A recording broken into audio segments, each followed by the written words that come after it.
आप देख रहे हैं श्री महाकाल लोक टीवी। उज्जैन में जो घटनाक्रम अभी हाल ही में हुआ है वह बच्ची सतना जिले की रहने वाली है। आपको बता दें कि सतना जिले के जेतपुर थाने में बच्ची की गुमशुदगी दर्ज है, जिसके चलते सतना पुलिस भी उज्जैन पहुंची। सीसीटीवी फुटेज के आधार पर 5 ऑटो ड्राइवर को राउंड अप किया गया है। दरअसल 25 सितंबर को बच्ची महाकाल थाना इलाके में डांडी आश्रम के समीप बेसुध अवस्था में थी। सियस्ता बाईपास के सावरा खेड़ी कॉलोनी में करीब 2.5 घंटे तक बच्ची मदद के लिए भटकती सीसीटीवी कैमरे में दिखाई दे रही है। सर क्या कुछ अब तक अपडेट हो पाया सर? उज्जैन जिले के थाना महाकाल अंतर्गत हुए घटनाक्रम में प्रमुख तौर पे जब एफआरबी को सूचना प्राप्त हुई तुरंत घटनास्थल पहुंचे थे और घटनास्थल को सुरक्षित किया गया था। एफएसएल और जितनी भी टीम्स है वहां पे पहुंची थी। एक बार बच्ची का जब मेडिकल कराया गया तो ये तथ्य सामने आया कि बच्चे के साथ दुष्कर्म हुआ है। बच्ची कुछ बता पाने में सक्षम नहीं थी कि घटनास्थल कहाँ का है, वो खुद कहाँ की रहने वाली है और क्या क्या उसके साथ हुआ है।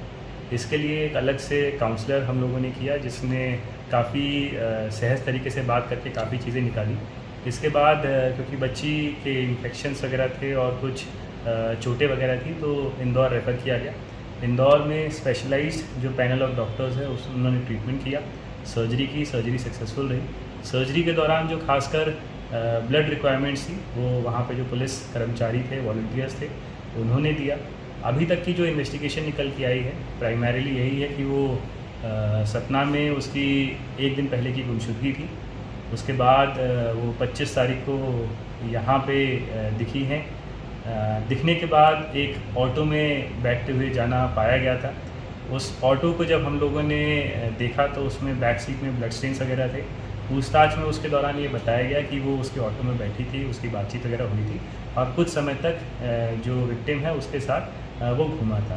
पर हमने 100% इसमें रिलाई ना करते हुए बाकी के भी जो टेक्निकल साक्ष्य थे 2-2.5 घंटा या 4 घंटा जो वो सतना से आने पर उज्जैन में जो रही वहाँ पे वो किस किस से मिली, क्या क्या उसकी बातचीत हुई, सबको हम लोगों ने बैक ट्रैक किया और अब तक लगभग 5 लोगों से पूछताछ जारी है और सभी इसमें जो साक्ष्य हैं या जो परिस्थितिजन्य साक्ष्य हैं उन सबको एकत्रित करके ही हम निष्कर्ष तक पहुंच पाएंगे। कितने लोगों को सर अभी राउंड अप किया है?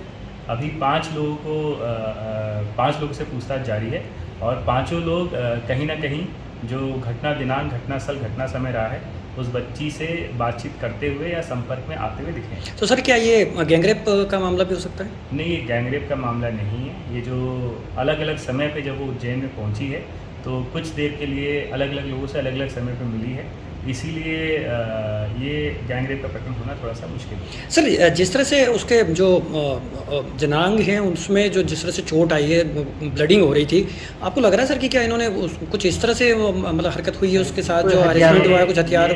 मेडिकल जो ओपिनियन है उसमें सिर्फ इंजरीज की बात की गई है, उन्होंने किसी एक्सटर्नल ऑब्जेक्ट की बात नहीं की है और क्योंकि थोड़ा सा इसमें स्पेशलाइज केयर चाहिए था इसीलिए इंदौर रेफ़र किया गया, पैनल ऑफ डॉक्टर्स के द्वारा किया गया। सर्जरी सक्सेसफुल रही है, बच्ची बहुत ही स्टेबल है, हेल्दी है, रिकवर कर रही है और लगातार जो बातचीत वगैरह है वहाँ का जो पैरामेडिक्स है, स्टाफ है, उससे वो कर रही है। अच्छा, माता पिता को भी आ रहे हैं? जी, परिवार से संपर्क का समन्वय स्थापित किया गया है और जल्द ही उनकी बातचीत एक दूसरे से कराई जाएगी।